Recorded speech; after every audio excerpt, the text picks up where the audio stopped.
வாழ்க்கையில் இழப்பதும் நன்மைக்கே. நம்மில் பலர் இன்று வாழ்க்கையின் யதார்த்தத்தை உணராமலேயே வாழ்ந்து கொண்டிருக்கிறோம். சந்தோஷமாகவே எப்போதும் இருக்க வேண்டும் என்று நினைப்பதே நிறைவேறாத ஆசைதான். உயர்வு தாழ்வு, இன்பம் துன்பம் என மாறி மாறி அமையும் பல சுவாரஸ்யங்களால் நிறைந்ததுதான் நிறைவான மனித வாழ்க்கை. இதில் ஏதேனும் ஒன்று மட்டுமே கடைசி வரை இருக்குமானால் வாழ்க்கை வெறுப்பாக மாறிவிடும். பல சமயங்களில் நாம் நமக்கு பிடித்த பொருளை அல்லது நபரை வாழ்க்கையில் இழக்க நேரிடலாம். அப்படியான இழப்புகள் நேரும் சமயத்தில்தான் உலகமே இருண்டு போனது போல ஒரு வெறுமை நம் மனதில் தோன்றும். ஏன் இந்த வாழ்க்கை நமக்கு என தோன்றும். மிகச்சிறிய இழப்புகளைக் கூட தாங்க முடியாமல் உயிரை மாய்த்துக் கொள்ளும் மனிதர்களை நாம் இன்றைய சூழலில் அதிகமாக பார்க்கிறோம். எல்லோருக்கும் வாழ்க்கையில் ஒரு முக்கியமான கட்டம் இருக்கும்.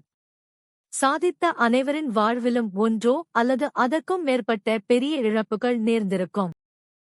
இன்றும் பாரெங்கும் போற்றும் விஞ்ஞான உலகின் மேதை ஐயா டாக்டர் அப்துல் கலாம் அவர்களின் முயற்சிகளில் ஒன்றான ஏசெல்வி 3 1979 ஆண்டு தோல்வியை சந்தித்தபோது அவர் துவண்டுவிடவில்லை.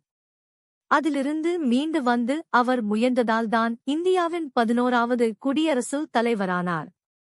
மிசைல் மேன் ஆஃப் இந்தியா ஷூட் என்ற பட்டத்துடன் இளம் தலைமுறையினருக்கு சிறந்த எடுத்துக்காட்டாக சரித்திரத்தில் இடம் பிடித்துள்ளார். இன்று தமிழ் திரையுலகின் சூப்பர் ஸ்டார் ஆகஸ்ட் இருக்கும் ரஜினிகாந்த் கூட பஸ் கண்டக்டர் ஆகஸ்ட் இருந்தவர்தான். அவரின் ஆரம்பகால சினிமா வாழ்க்கை என்பது அவருக்கு மிகச்சிறிய வாய்ப்புகளை மட்டுமே தந்தது. சில வாய்ப்புகளை இழக்கவும் நேர்ந்தது. ஆனால் அவர் நின்று எதிர்கொண்டதால்தான் இன்றும் பல லட்சம் மக்களின் நெஞ்சில் நீங்கா இடம் பிடித்துள்ளார். இப்படி சாதித்த பலரை நாம் உதாரணமாக சொல்லிக் கொண்டே போகலாம்.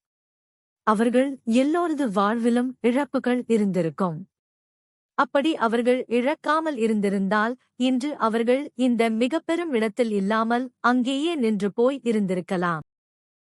அந்த இழப்புகளை எல்லாம் மிகுந்த மன வலிமையுடன் கடந்து வந்ததால் இன்றும் அவர்களால் உயர்ந்து நிற்க முடிகிறது.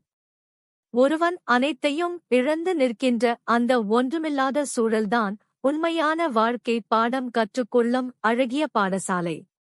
அந்த இடத்தில் கற்றுக்கொள்ள தவறும் மனிதன் தனது வாழ்வையே இழக்கிறான்.